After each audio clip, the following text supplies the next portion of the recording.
Hello, everyone. Jason Hagholm here, and I am joined by JD Olivia, who normally, if you see some of his coverage, he does a lot of good coverage on the NCAA and their wrestling scene. Because obviously, here we cover mostly mixed martial arts and dabble in looking at some pro wrestling. But obviously, the NCAA is one of the biggest feeders for both pro wrestling and mixed martial arts, where you see a lot of the champions. The wrestling's always been the strong base. So, JD, thank you for coming on because the NCAA, they finally had their championships after a year hiatus due to the pandemic. Yeah, we wrapped up a season.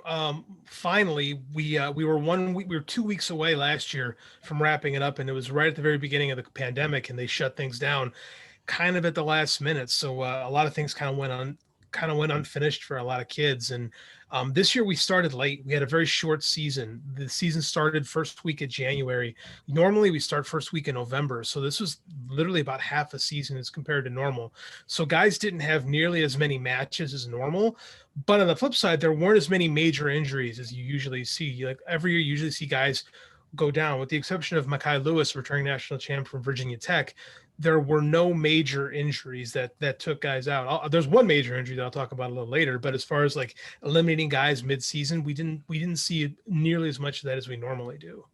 Well, I mean, that seems to be, I guess, one of the positive things where there weren't the major injuries. But other than that, I mean, this still had to be kind of a weird season, right? With For sure. the shortened wait, the turnaround, and at least getting a season, but still definitely a little bit different than what these athletes are used to. Well, this was a gimme year. Is like everyone who competed this year gets another year. So it really was kind of a free year because like they didn't know if they'd be able to go off of it. The anticipation was they'd have to shut down at some point, and that did not happen, luckily. So everyone who competed this year has another chance. We did have a freshman win the NCAA tournament this year. He has a shot to become the first five-time NCAA champion. We have had a six-time, but that's a different story. But he has a chance to become the first legitimate five-time NCAA champion, and that's AJ Ferrari from Oklahoma State. So it's definitely a weird year. We'll probably never see anything like it again. But I'm happy we got it because I had my doubts in November, October if this would actually go off. Yeah, it was nice to see. I mean, I'm looking up some of the highlights that it seemed like it was run pretty well, all in St. Louis where the championship was. And, let's take a look at it because Iowa, they won the championship as a team overall. They believe their first time in 10 years. And it's really great to see that school, I guess, back on top of the mountain. Iowa is you either love the Hawkeyes or you hate the Hawkeyes, and there's no in between. There's like they have been the perennial power for more than 2 or 3 generations now, starting when Dan Gable took over as the assistant coach in the early 70s, running all the way through Tom Brands' duration now. Iowa was the team in the NCAA. Oklahoma State would creep in every now and then, but up until 2010, it was all about Iowa until Kayla Sanderson took over Penn State in 2010, and that was the change. When Kayla, who was a 4-time undefeated NCAA champion and an Olympic gold medalist, when he left Iowa State and took over Penn State, that changed the game. Penn State has been the team to beat for the last decade, and the last 2 years were supposed to be Penn State's rebuilding years. Iowa went all in on trying to win these last 2 national tournaments. They didn't get their shot last year. They probably would have won it in 2020, but now they have a shot in 2021. But as you saw, Penn State, with a lot of underclassmen, made a strong run at number 2. They went 4 for 4 in the finals with underclassmen, and all of them are coming back next year. And it's hard for me not to say that Penn State isn't the team to beat. The philosophies of the programs are so different. In Iowa, you've got this old school Dan Gable grind mentality where you just kind of punch and fight and grind. And then you've got Penn State with this loose, the spar mentality where guys are just kind of going out there. Their big thing is have fun.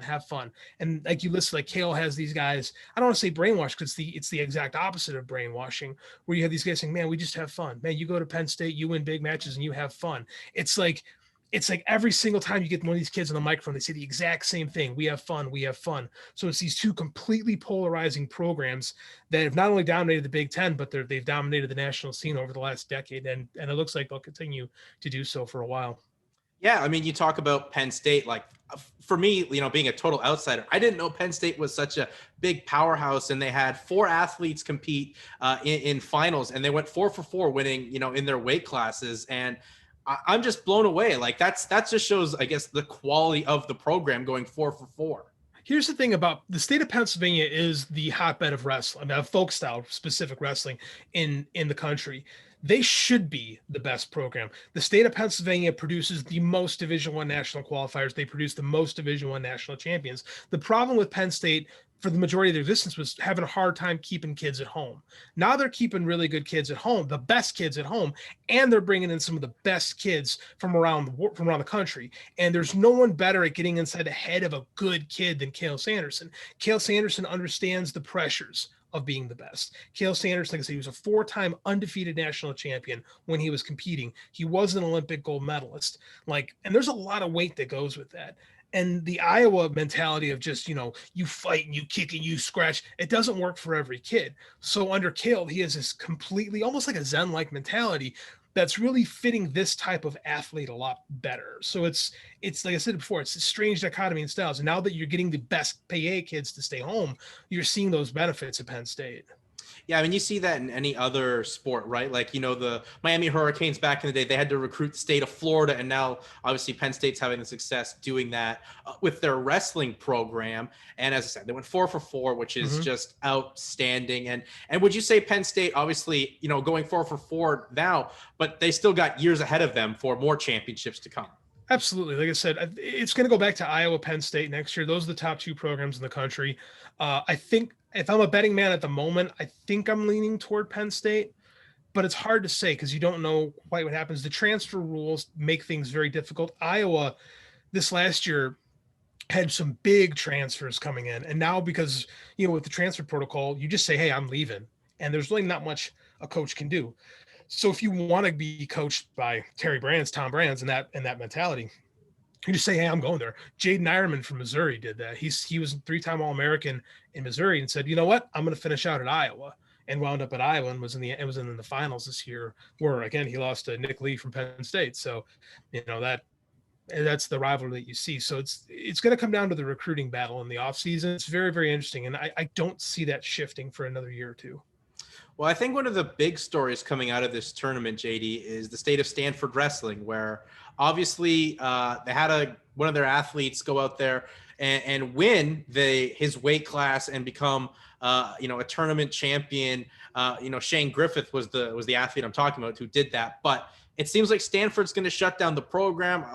Griffith was out there in just a plain black singlet, obviously upset about everything, or just a stance on, how that program's now in the dark. I mean, how can that be? It's so sad to see a program with such lineage get put away. And I know times are tough and these universities trying to save money or whatever, but this just seems an unfortunate, especially where someone comes in as an 8 seed and wins their weight class.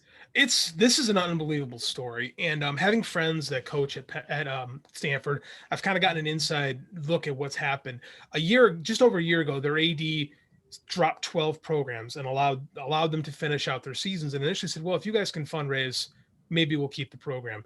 Jason Borelli, the head coach for Stanford, really rallied the Stanford community. I mean, you're talking Stanford, you're talking major money donors. This is a school with a multi-billion-dollar endowment who's crying poor on a couple $1 million shortfall. They dropped 12 Olympic sport programs. Stuff that doesn't cost a whole lot to run. A wrestling program in the grand scheme of things is significantly cheap. It doesn't, and here's the trick too, is Penn State they only fund 4 scholarships. The university, because the NCAA for wrestling has 9.9 full scholarships. That means only less than 10 athletes in a fully funded program get a full ride scholarship. So that's if you're fully funded. Stanford only offers 4 scholarships. So these coaches are literally out there giving money to kids who literally come you're talking about recruiting some of the best talented, smart kids that can get in the door that, come from families that don't make a lot of money. That's the majority of kids that have come through Stanford Wrestling. You're talking about a life-changing experience. These kids go to Stanford and it changes their entire station in life because there's not a lot of options for wrestling once you're in college. So you've really cut your donor base, not just from wrestling, but from multiple sports. And that's the big thing is the AD is pushing this idea that now they're going to be able to funnel these big donations out of wrestling, gymnastics, all these sports into football, basketball without taking I've talked to people from major companies. They're like, I ain't donating to Stanford anymore. They'll cut the wrestling program. That's what happened at Notre Dame in 1991 is they cut wrestling thinking they could funnel all this more money into football. And a lot of their donor base went away, not to Notre Dame, so they were able to recover it. Stanford's a different story. And what Stanford did was they went out and they fundraised $12 million. $12 million.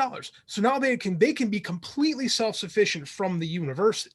They've created an endowment to keep their program safe, but now the AD kind of has egg on his face. So he's really kind of just put his foot down and said, no, we're not bringing the program back.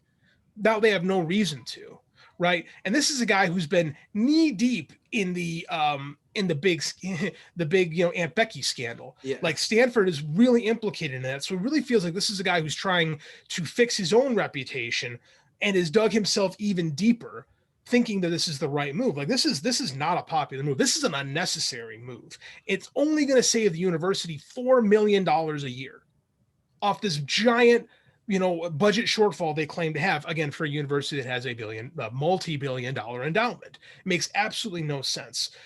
To the credit of the Stanford coaches, they've done a great job. We talked earlier about how the transfer pro rules are so different. Any one of those athletes could have left at any given time. Shane Griffith talked about how in December, he thought it was kind of over for him. They weren't allowed to train indoors. So in Northern California, you're talking kids are training outside, which is unheard of in wrestling, completely unheard of. They're literally wrestling outside in the month of December when the university finally realized a lot of it is the COVID restrictions more so than anything else. Mm-hmm. But these are kids that could not train. And Shane Griffith decided, I'm leaving in December.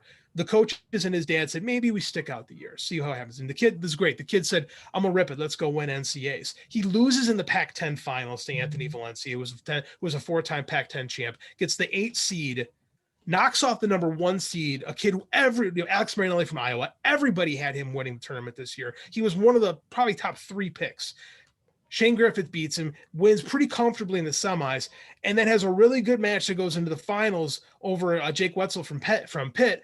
And the crowd was really all about this kid. He really kind of captured the imagination of the tournament because nobody wants to see a program. Because if Stanford can die, any of us can die. If that's a school that does not have money problems, if they can do it, if that can happen to them, it can happen to any state school in the country. So you have a very sparse crowd. But the entire crowd, with the exception of some Pitt people, were all about Shane Griffith winning the title. And he did. He cemented the deal. The coaches and the kids decided they were going to make a formal protest. They wore solid black singlets without the university logo, which is not legal. That cost them a team point in every round.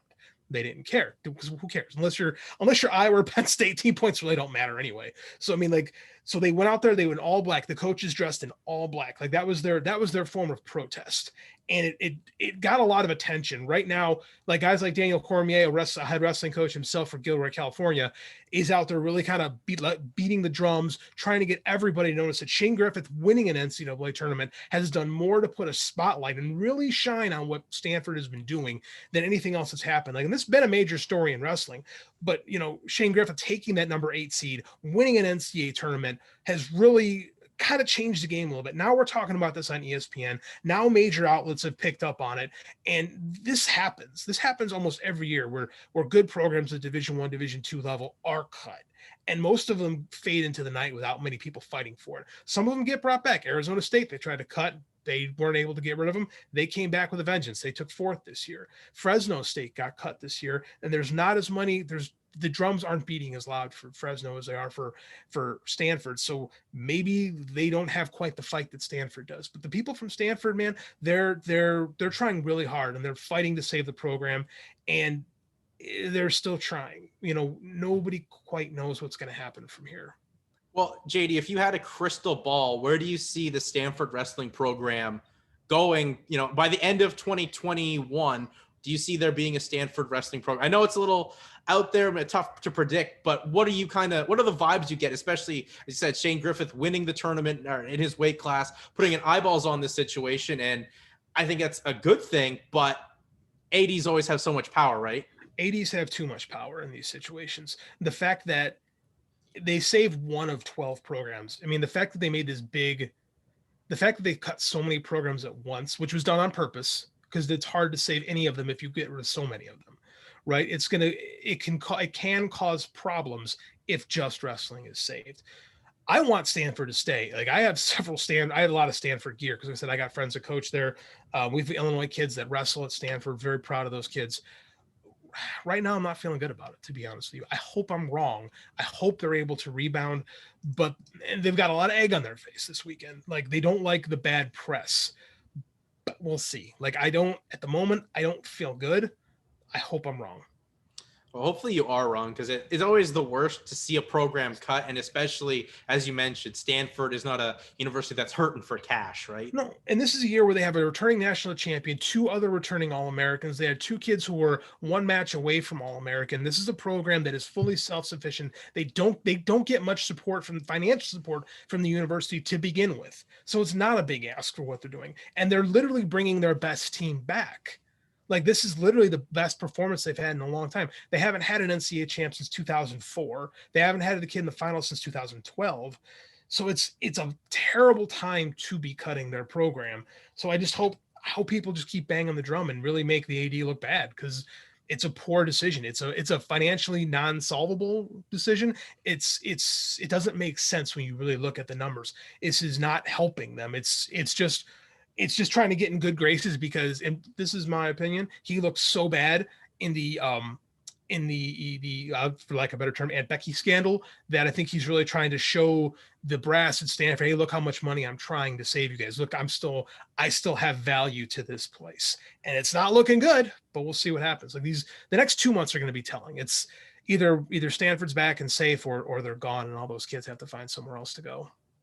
Well, hopefully. I mean, you know what we've seen with the NCAA, with social media being a presence, especially with the NCAA women's basketball tournament, where they were able to, get a proper weight room and proper practice facilities due to just complaining about the egregiousness. Now, that's just the NCAA of whole. This is one university where maybe there's a little bit more that needs to be persuaded, but hopefully you are right, JD, that this program does stick around.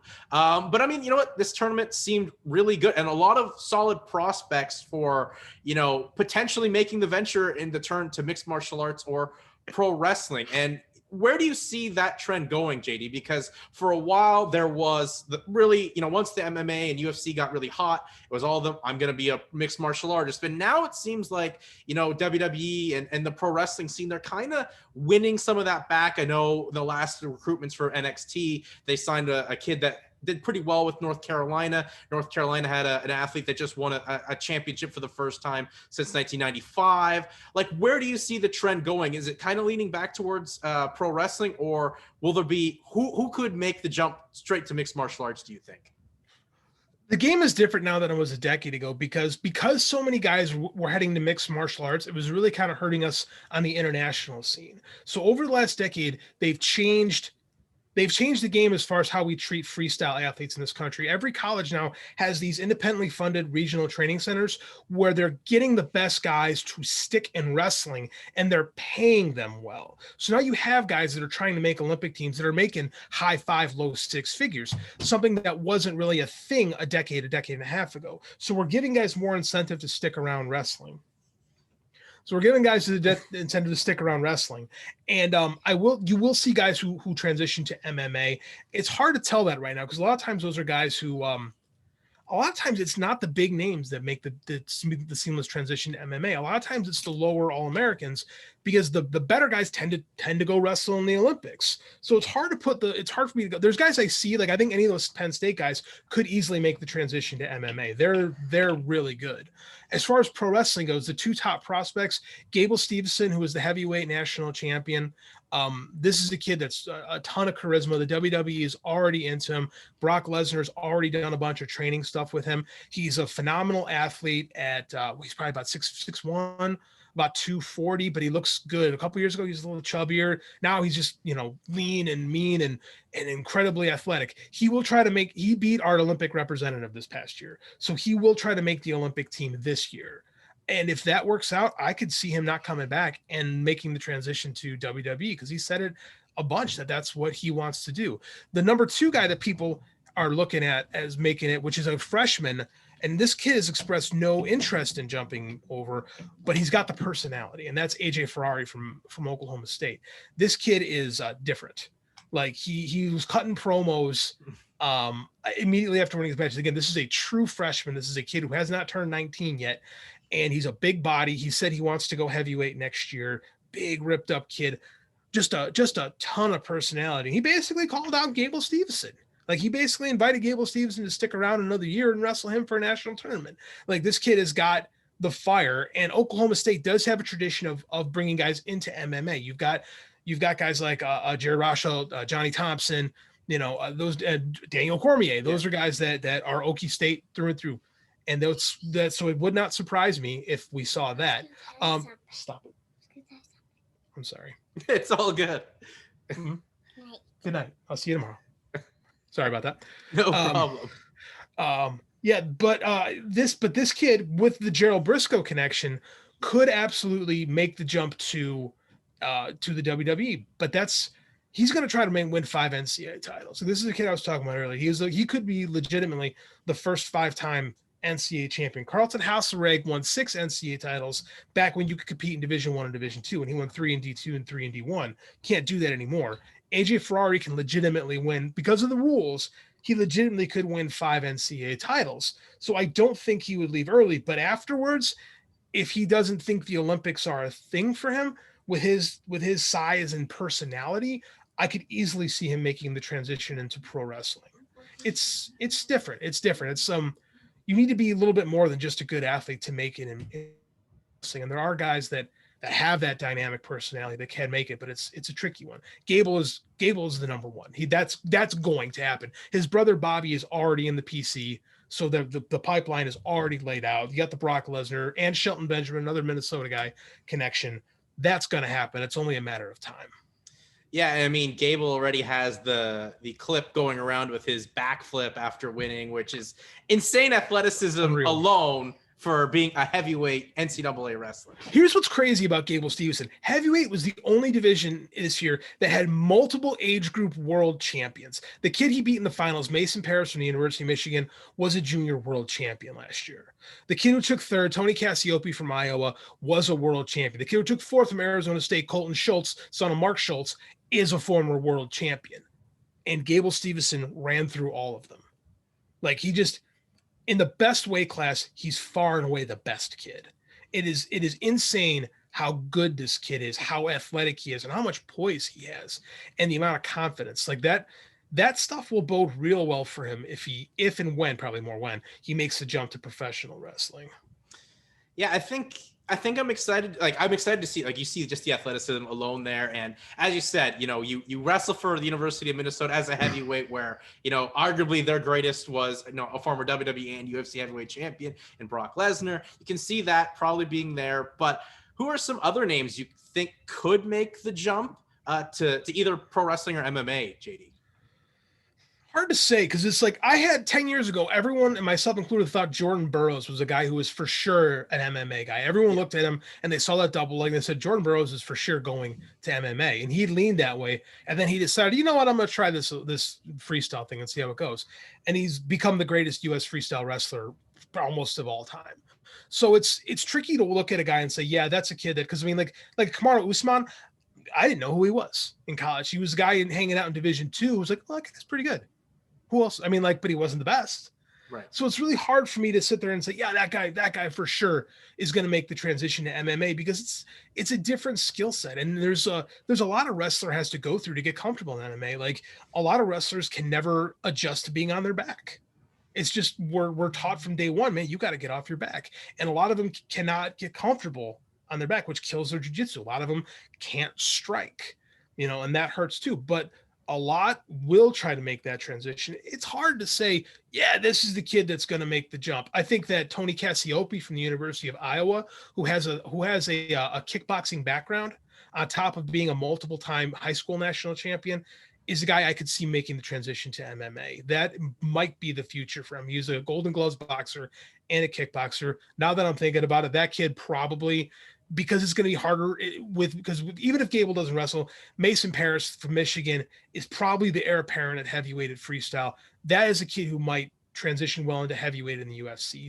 He's kind of short, but he's a hell of a competitor, knows how to strike, knows how to kick. I think the transition for him could be simple. Spencer Lee is someone who could be a very good MMA fighter, but he wrestled the NCAA tournament with no ACLs. He had torn both his ACLs in both knees.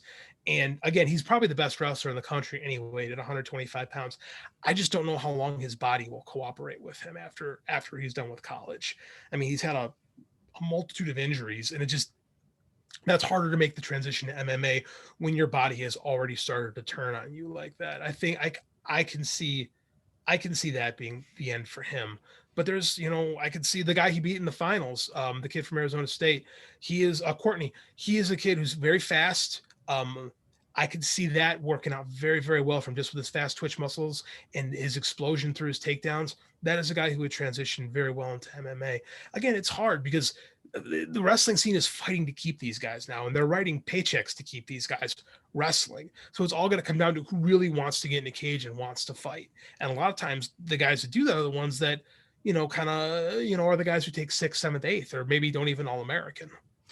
Right. And obviously it's still a crystal ball thing. Like there's so many options, obviously the pro wrestling, but it's an Olympic year. And you said like the Ferrari guy, like he could stick it out for another 5 or 4 years or whatever it may be to try and win a gold medal in Olympics, where I wouldn't obviously put that past him. Right. So it's definitely a possibility. The way this kid is a true freshman showed just an incredible amount of poise and confidence out there. The difference is like when you wrestle freestyle, what we do in the US is different than the wrestling they do in the Olympics. There are 2 different styles in the Olympics, and neither of them are what most US based wrestlers do. So that's a completely different skill set. And a lot of times the best freestyle wrestler, the best folk style wrestlers don't have great freestylers. Ben Askren, for example, did make an Olympic team, but didn't do very well because his style didn't translate to the freestyle game. There was a rough transition for him. And for a long time, the US guys did struggle to make the transition. But now that there is more emphasis on wrestling freestyle in college, those kids are being rewarded, and as the US, we're doing better on an international level because there's more financial incentive. So there's a lot more options. Like it used to be, you finish up college and you wrestle in school for 5 years. Hey, congratulations, go get a job. Yeah. Maybe if you're lucky enough and don't mind starving, you can wrestle freestyle or if you're really desperate, Greco. Now it's completely different. Now these guys can make a living and provide for their families. Jordan Burroughs has done nothing but wrestle since he graduated from college, and he's a millionaire. But that's a rarity in our sport. So it's going to be interesting. I expect a lot of the DC guys, these guys to make that transition. I can see some of the guys who trained with Izzy Martinez out here in Illinois making that transition eventually to MMA, but it's tricky. Well, JD, before I let you go, who are some names we should be looking forward to for the 2022 NCAA championships? AJ Ferrari, number 1, Gable Stevenson, if he sticks around, number 2. Those are the guys to keep an eye on.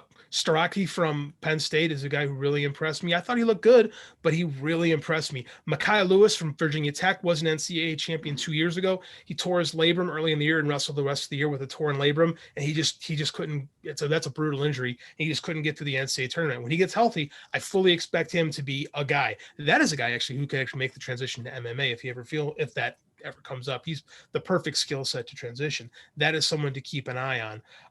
There's so many really good freshmen coming in every year. Every year, these true freshmen come straight out of high school and make a run. Keegan O'Toole from the University of Missouri was a multiple-time high school national champion, placed 3rd as a true freshman at 165. That is a kid who the upper weights could be dangerous over the next couple of years. Austin O'Connor, the kid from North Carolina who just won their national title. He's an Illinois kid. I saw the kid win 5 undefeated kids titles, 4 undefeated high school titles, and now he's taken 3rd and 1st in the NCAAs, and he has 2 years left. That is someone that very easily can wind up being a 3-time national champion from North Carolina. There's a lot, and it's going to be a tricky thing to keep an eye on because we're still trying to figure out this COVID thing. And it beat up a lot of kids this year. There were a lot of kids who could not compete various weeks because there were COVID outbreaks. Like there's to be a lot of the college kids I know that are competing. A lot of them had COVID bouts over the last year, so it's dangerous territory to know kind of what's going to happen as far as how healthy can people stay, not just with the injury bug, but with dealing with the disease. It's going to be a long time before, perfectly healthy Division I athletes are going to be eligible to get this vaccine. So hard to say. Yeah, well, hopefully we can all get vaccinated and things can get back to normal as quick as possible. But, at least as we said off the top, at least there was a tournament with a lot of prospects to look out for and a lot of highlights as well. Like I've seen a lot of clips, being shared through my timeline, mostly through you. But I think that's good to see because it's such a foundation sport for not only especially for the NCAA, but a lot of these schools, right? Like that's their bread and butter, especially Iowa winning, their 10th national championship as a team. So 24th. 24th, excuse me. The first in 10 years, I should say. So, I mean, it's great to see it back. And it's also fun to play the guessing game, as we talked about, of where some of these guys go. As you said, some may stay freestyle wrestling, or who's going to be on your TVs on, Mondays or Fridays or Saturdays on pay-per-views for the UFC. It's totally possible, man. It's just what's better now that the kids have more options than when I was competing is there is more eyeballs on them than ever before. Places like Flow Wrestling and now ESPN have given these athletes a much bigger platform than they've ever had before. And like, if I can get the word out and show people just how great wrestling was at the Division I, Division II, Division III level, like I'm going to try to break my back to do it. I got to bring it to Fight Game Media this year and try to introduce that audience to amateur wrestling and really kind of get them into what we're doing here. So I want to help as much as I can grow the platform, and especially the platform I have. I want to bring more amateur wrestling stuff in next year because I think it's the best sport in the world. It's my favorite sport. I love it. So I just, whatever I can do to kind of get some eyeballs, and hopefully we can save Stanford. Hopefully Stanford is saved. And I think that's a story that not just a wrestling story now, as we said, it's a sports story to see what ends up happening with that program. So hopefully things work out for the fine folks at Stanford and that program staved. But before I let you go, JD, plug yourself, because as you said, you're doing stuff with Fight Game Media, pushing this college wrestling scene and really being a lot of people's eyes and ears for the scene. I appreciate hearing that. I write for a bunch of places. Fight Game Media is number one. I cover NCAA wrestling and I cover stuff from Japan over there for Double G and his website. I appreciate the opportunity he's given me to do some good writing there. I also write for a site called WrestleJoy, where I write these kind of old school retrospectives that look back on kind of the history of the sport of pro wrestling. I'm an author. That's my number one job. I write novels. So if you want interested in reading things thriller wise, find me on Amazon. But the best place to go is my Twitter at JD_Oliva, OLIVA. Best place to find me. All right, JD. Well, thank you for your time. Thanks for once again spreading the light and just sharing, what went down this past weekend. And I guess maybe my last question is, why do they do it at the start of the NCAA basketball tournament? I feel like it's just, I guess, timing wise, but couldn't they pick another weekend? I'll be real with you.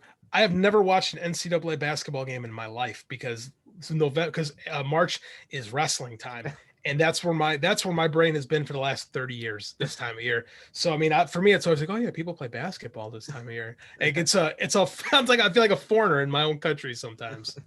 Well, it's just a question I felt I had to ask, but nonetheless, as you said, there was great coverage with it on ESPN, and the NCAA put a nice little highlight package together for all your weight division winners and highlights of the tournament. But once again, thanks JD for the time and hopefully get you on soon, but maybe love to. Once the season gets going again in the fall and look at, what's changed and, if we have Stanford or not. I'd like to talk about that. It is an Olympic year, knock on wood. Hopefully we can get to Tokyo. I think the team that the U.S. will be able to put together in freestyle might be able to make a run for the Russian team next year. It depends on how things shake down. But our U.S. freestyle program has never been in better shape. Our Greco program needs a lot of work. But freestyle-wise, we got some really good hammers coming back this year. So there's a lot of cool stuff going on in the amateur wrestling world. All right, JD, thanks for your time, and thanks, we'll keep in touch. Absolutely, man. Thank you.